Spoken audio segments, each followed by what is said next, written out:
There are different bunker buster bombs of different caliber, but what sets it apart from the rest is this GBU-57, which is typically delivered by the B-2 Spirit stealth bomber.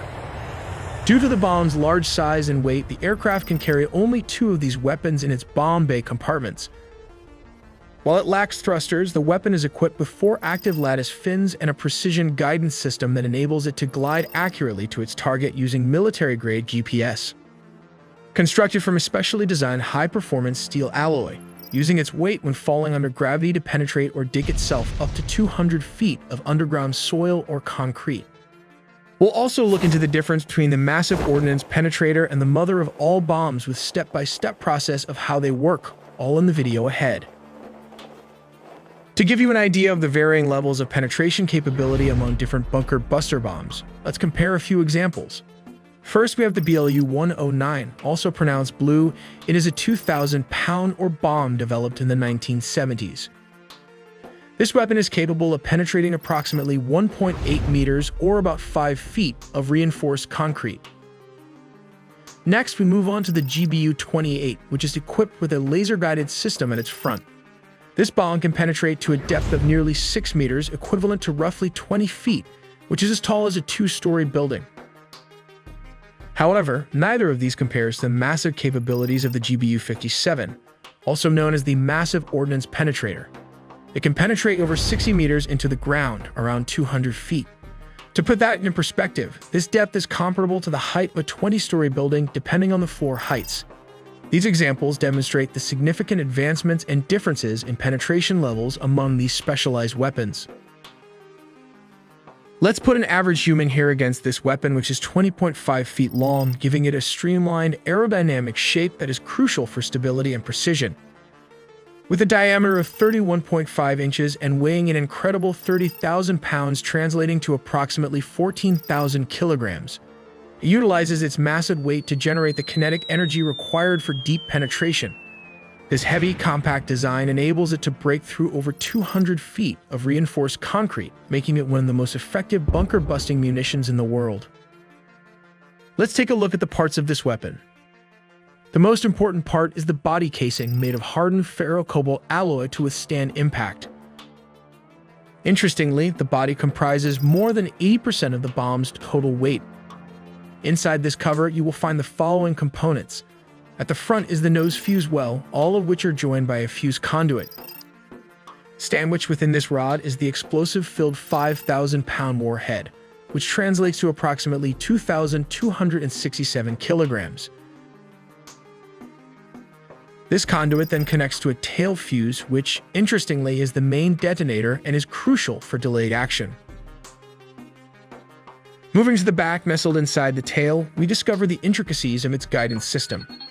Here, the inertial guidance kit collaborates seamlessly with the military-grade global positioning unit, ensuring precise navigation towards its intended target.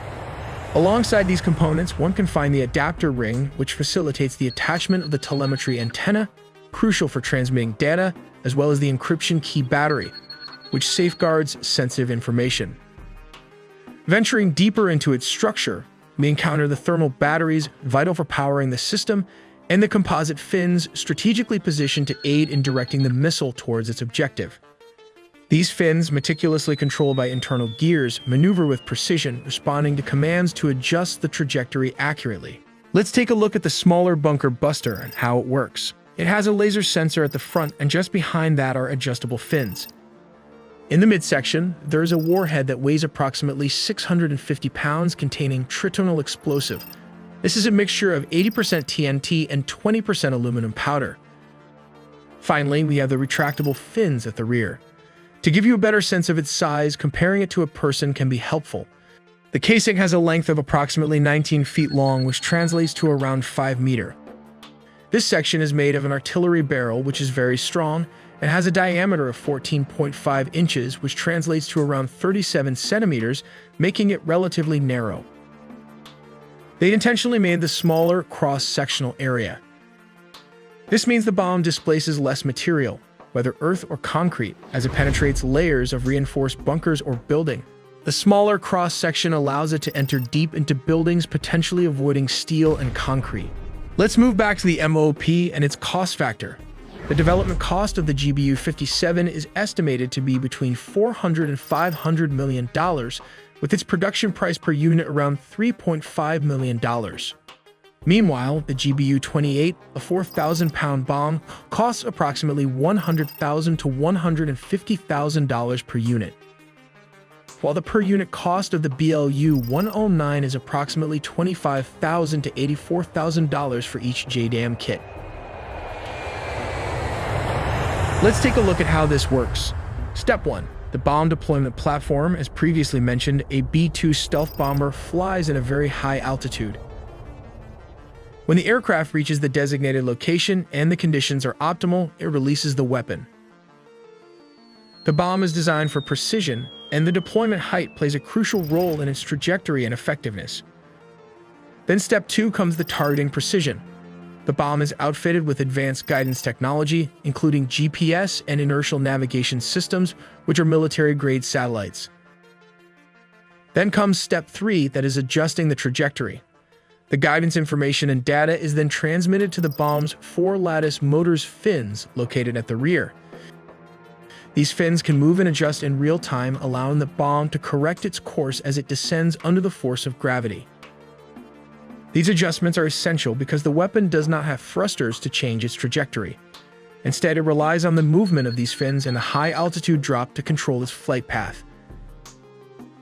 This is why the bomb must be deployed from a very high altitude so it has enough time and distance to adjust its trajectory accurately.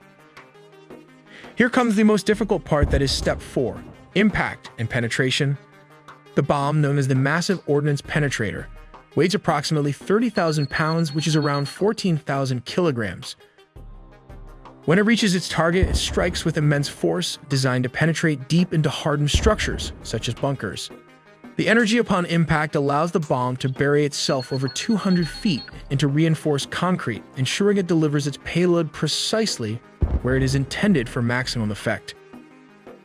Finally, Step 5 involves the tricky part of arming the weapon. It was installed with 2 SDB fuses. Double fuses are required as a backup. The first is for G-sensing and the second is the time delay fuse. Why the redesign was necessary, it was to ensure that the bomb could strike facilities buried beneath significant layers of hardened material. For this reason, the fuses are placed at the rear of the bomb to prevent them from being damaged. Once the time delay or the G-sensing fuse reaches its destination, it can blow, creating a mini earthquake that can bury bunkers and 20-story buildings inside them. Many people often confuse the Massive Ordnance Penetrator MOP with the mother of all bombs, MOAB, which stands for Massive Ordnance Air Blast. The mother of all bombs weighs approximately 21,600 pounds and is designed to detonate above the ground, creating a massive shockwave and blast radius. However, unlike the MOP, it does not have penetration capabilities.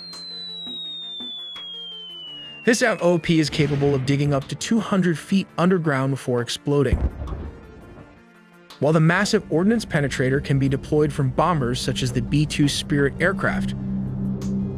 But this is not the case with the mother of all bombs is so large that it must be delivered via a C-130 aircraft using a pallet system. Once deployed, the bomb is dragged by a parachute and falls under gravity, guided by an inertial navigation system and military-grade GPS.